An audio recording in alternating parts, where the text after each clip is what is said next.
تزوج الرئيس الراحل محمد أنور السادات مرتين. كانت الزوجة الأولى له السيدة إقبال ماضي.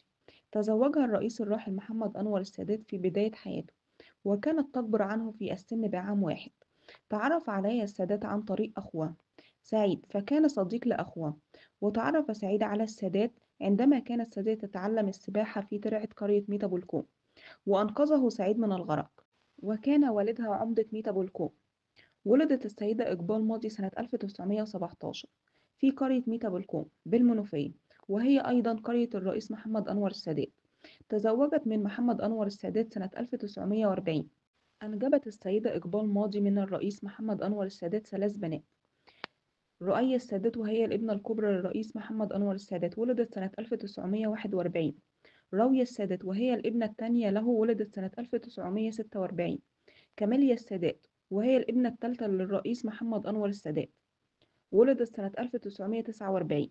وانفصلت السيدة إقبال ماضي عن الرئيس الراحل محمد أنور السادات سنة 1949، وكانت ابنتها كاميليا لم تتجاوز 12 يوم من عمرها.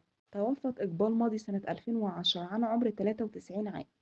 أما عن الزوجة الثانية للرئيس الراحل محمد أنور السادات فهي السيدة جيهان صفوة رؤوف، المعروفة باسم جيهان السادات.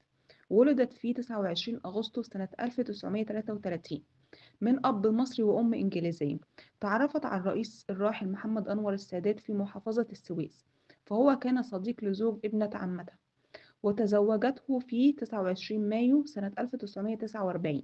أنجبت جيهان السادات من الرئيس الراحل محمد أنور السادات أربع أبناء. لبنى السادات ولدت سنة 1950.